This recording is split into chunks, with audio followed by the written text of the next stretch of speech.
Hi అందరికీ. ఏంటి వంటకం అనుకుంటున్నారా? కోడిగుడ్డు పొరటండి. చాలామంది ఎగ్ ఫ్రై అంటారు. ఇంకొంతమంది ఎగ్ బుర్జీ అంటారు. ఇది మాత్రం చిన్నప్పటి నుంచి నా ఫేవరెట్ రెసిపీ అండి.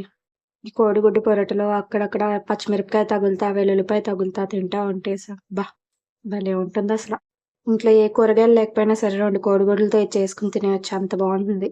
రెసిపీలోకెళ్ళిపోదాం పదండి మరి. స్టవ్ మీద ఒక పాన్ పెట్టుకొని, పాన్ వేడైన తర్వాత అందులో 2 స్పూన్లు ఆయిల్ పోసుకొని, అందులో వెల్లుల్లిపాయలేసుకొని ఫ్రై చేసుకోవాలి.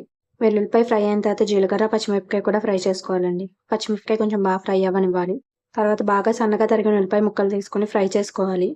ఉల్లిపాయ ముక్కలు ఫ్రై అయ్యేటప్పుడు ఉప్పు, పసుపు అలాగే అల్లం వెల్లిపాయ పేస్ట్ కూడా ఏసుకోవాలి. ఉల్లిపాయలు బాగా ఫ్రై అయిన తర్వాత నేను ఒక 4 ఎగ్స్ తీసుకొని ఏసుకున్నాను. ఎగ్స్ ఏసుకునేటప్పుడు అప్పుడప్పుడు పెంకులు పడిపోతూ ఉంటాయి కదా! అయన్నీ తీసేసుకొని తర్వాత నీట్‌గా ఫ్రై చేసుకోవాలి ఎగ్స్‌ని. ఎగ్ ఫ్రై అయిన తర్వాత కారం, మసాలా ఏసుకొని హై ఫ్లేమ్‌లో పెట్టుకొని బాగా ఫ్రై అవ్వనివ్వాలి ఎగ్‌ని. ఎగ్ బాగా ఫ్రై అయిన తర్వాత దింపేసుకోవడమేనండి. సబ్స్క్రైబ్ చేసుకో